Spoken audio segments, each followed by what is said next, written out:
O governo vai mesmo humanizar a correção monetária, ministro Delfim Neto? E com que objetivo? Esse programa tem dado uma margem a uma série de discussões. É preciso que se diga que a correção monetária é uma das coisas mais justas dentro de um processo inflacionário. A correção monetária, entretanto, tem que ser lógica, tem que ser coerente, tem que atingir os seus objetivos. A televisão ganhou poder e influência sobre a sociedade durante os anos de chumbo. E a ditadura ganhou poder e influência sobre a televisão. O governo interligou o país por uma rede de telecomunicações capaz de colocar em tempo real nas casas de milhões de brasileiros a imagem e a mensagem da TV.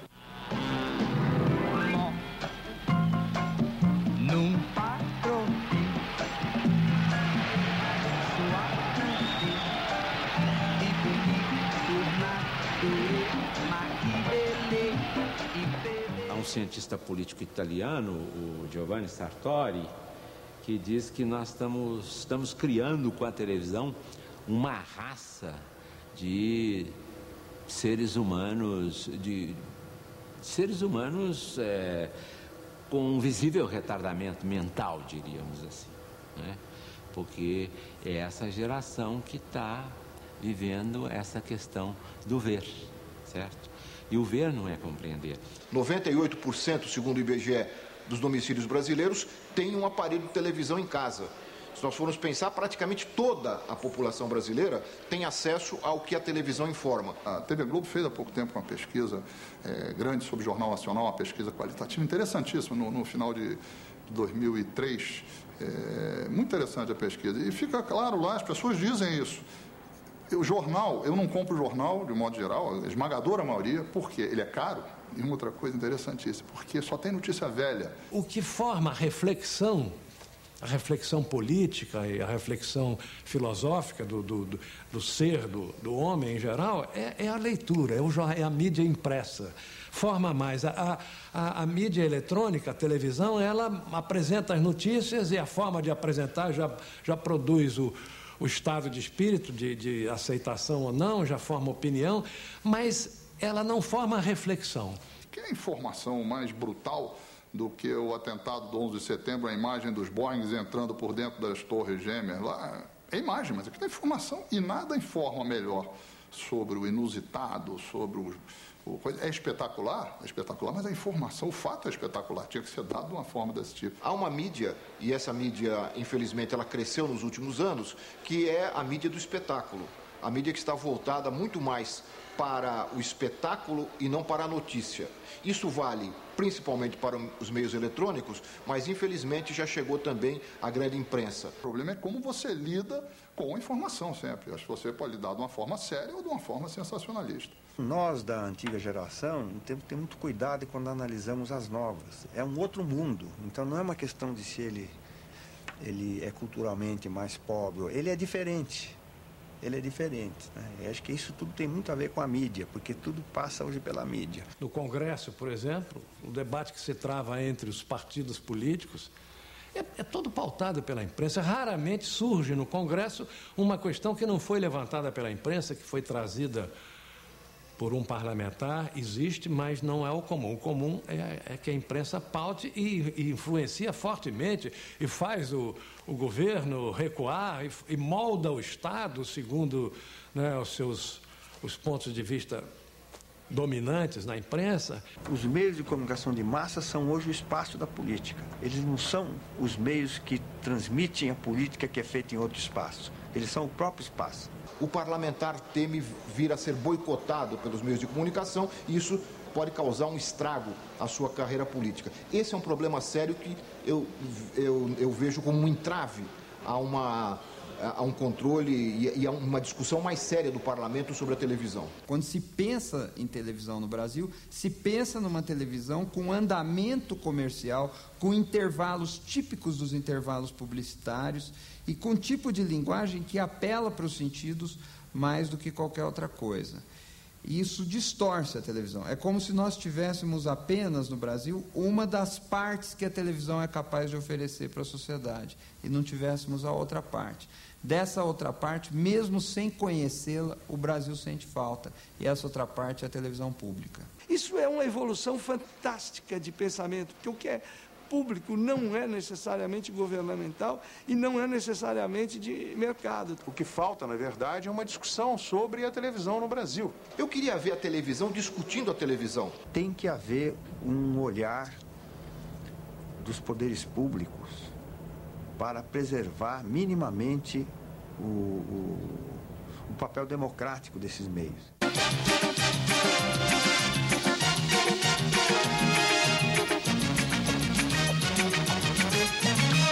Presidente, imprensa, censura e abertura são assuntos da carta de Cleide Bernardo, de São Paulo, capital.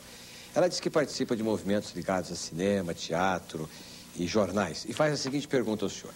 A imprensa livre, ou seja, a abertura concedida por Vossa Excelência, foi acompanhada de regras pré-estabelecidas que estão sendo cumpridas? A liberdade de imprensa é essencial, mas deve estar intimamente ligada à responsabilidade de informar corretamente.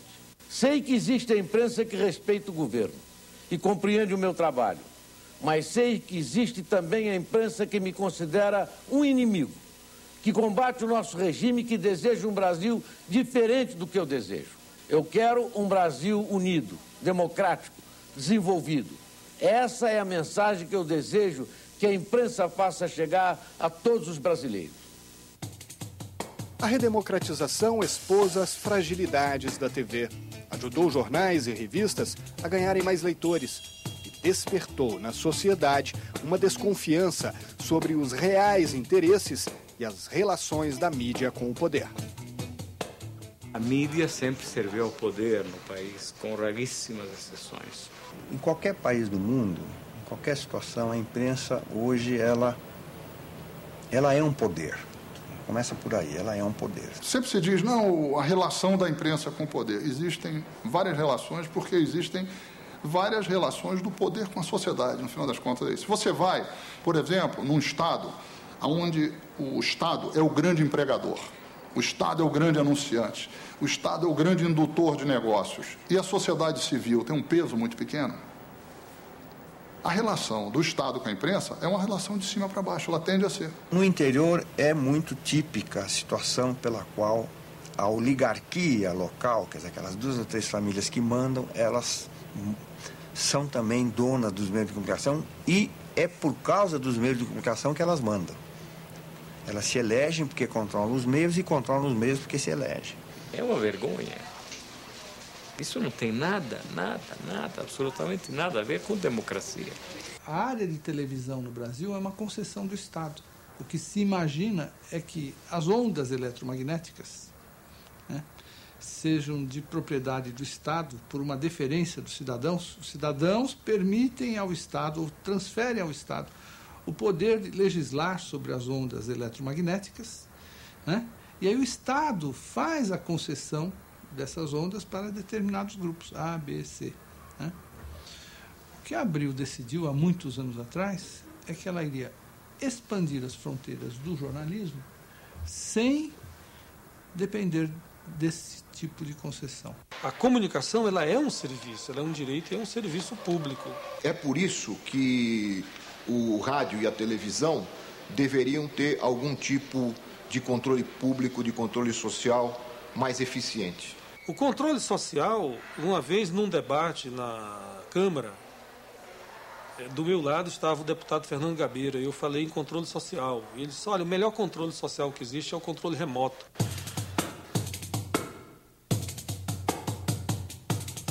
O Estado e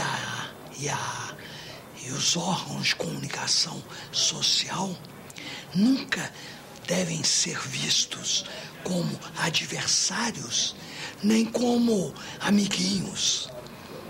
Devem estar permanentemente em conflito seguido de harmonia. À medida em que o Estado precisa anunciar, e esse anúncio é pago, isso gera uma situação complexa do ponto de vista da plena independência da mídia. De um lado, o poder tem meios, o Estado tem meios de pressionar e de induzir a imprensa a determinadas opiniões, a determinadas posições políticas.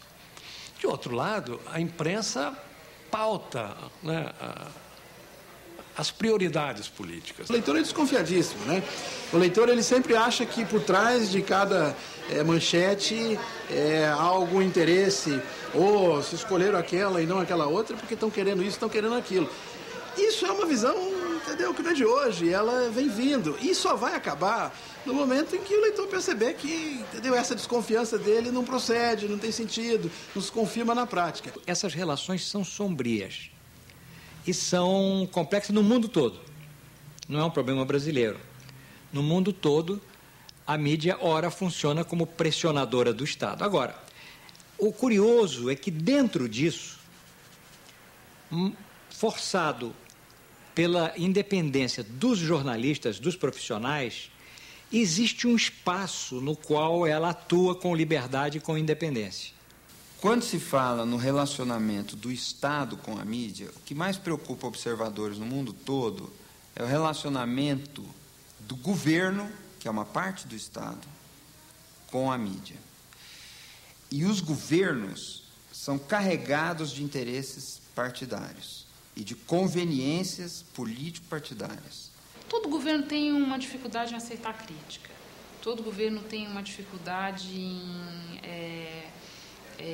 aceitar uma imprensa que não lhe seja simpática. O técnico de futebol reclama da imprensa, artistas reclamam da imprensa, a imprensa reclama dos seus interlocutores. Eu acho que é um processo absolutamente natural. O governo, se pudesse, queria ter relações públicas e não imprensa.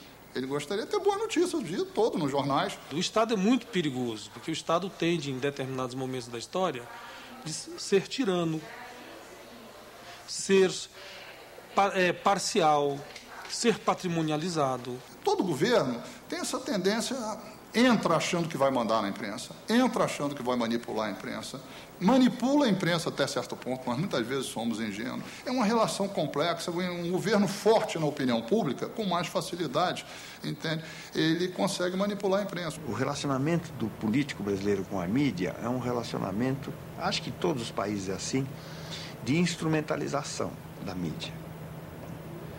Ele usa a mídia.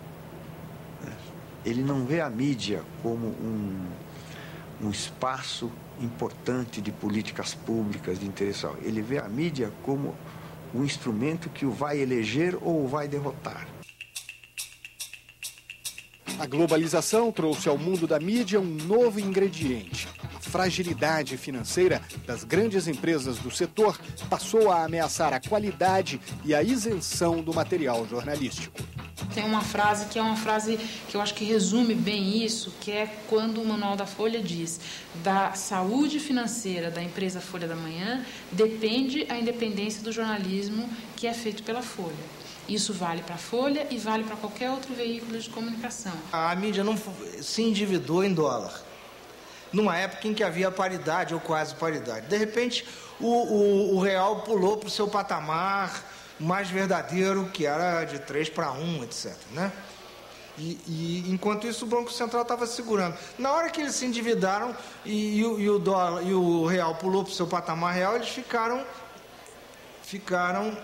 3 vezes mais endividados. Eu acho que as emissoras que não começaram a fazer o que eu chamo de lição de casa a partir de 2000, 2001, quando o mercado já começou a sinalizar que não iria crescer nos próximos anos, quem não tomou as atitudes na época de reduzir custo, hoje enfrenta uma situação muito difícil. Um dia vai ser contada a história de consultores internacionais, e não são americanos, não, são ibéricos, que chegaram aqui no Brasil e mudaram a imprensa brasileira e criaram parâmetros loucos e irresponsáveis de achar que o marketing resolve tudo na imprensa, e não resolve. Aí, de repente, nós tínhamos jornais aí vendendo 1 milhão de exemplares aos domingos, que era uma ficção. Botava um brinde, botava não sei o quê, o sujeito comprava o jornal, jogava fora o jornal e ficava com brinde. Então, o que adianta vender 1 milhão de exemplares se esse milhão não é lido? Boa parte desse endividamento das empresas jornalísticas foi construído nos anos 90, numa época de crescimento da economia, numa época de expansão acelerada de novas tecnologias de informação que levaram determinadas empresas, especialmente as de televisão, a investir, por exemplo, na tecnologia do cabo, que levaram algumas outras empresas, como foi o caso da própria Folha, a investir no mercado de internet. Começaram a investir e, de repente, perceberam que aquela bolha extraordinária era apenas uma bolha, né?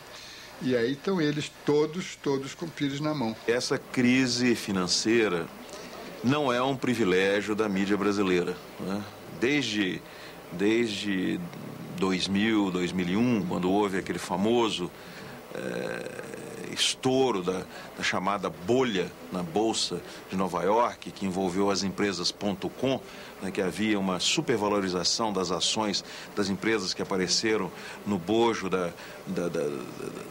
do boom da internet, das empresas que fazem comércio eletrônico.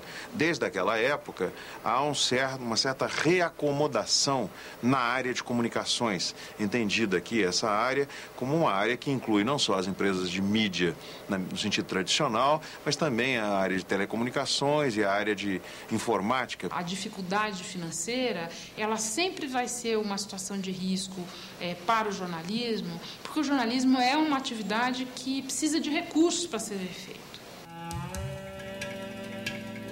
A possibilidade de empresas estrangeiras comprarem até 30% do capital das empresas de mídia foi um pedido do setor ao Congresso Nacional. Muitos esperavam que o capital internacional comprasse partes das empresas brasileiras. Era uma ideia, uma visão estratégica de que o capital estrangeiro vai ter que entrar, então vamos estabelecer os limites no quais ele entra. Só que ele não veio, porque ele naquele momento estava em crise também, e acho que ele não aceita essas condições. Ele quer condições melhores para ele, de controle e tal. O fato é que aquilo não resolveu. Por que não chegou um tostão? Porque os investidores estrangeiros não são loucos de colocar em dinheiro em empresas praticamente à beira da insolvência, como estão algumas das nossas empresas. O Estado não pode permitir, né, que esse setor seja controlado de fora para dentro por grupos que não sejam brasileiros. Essa injeção de capital pode exigir condições que ficam nos chamados contratos de gaveta, não são transparentes, né? Não é uma operação transparente, não é publicável isso, mas há sessões aqui e ali do próprio pensamento do órgão de imprensa, da direção, das prioridades, da orientação do jornal. Então, acho que essa situação de fragilidade geral em todos os nossos órgãos de mídia é uma situação perigosa, sim. Quem é que tem interesse numa organização mais geral dos meios de comunicação no Brasil? É a sociedade brasileira. Ela precisa saber canalizar isso de alguma forma, né? Ela não sabe canalizar isso. Se a sua lealdade é com a sociedade, muitas vezes você tem que trombar.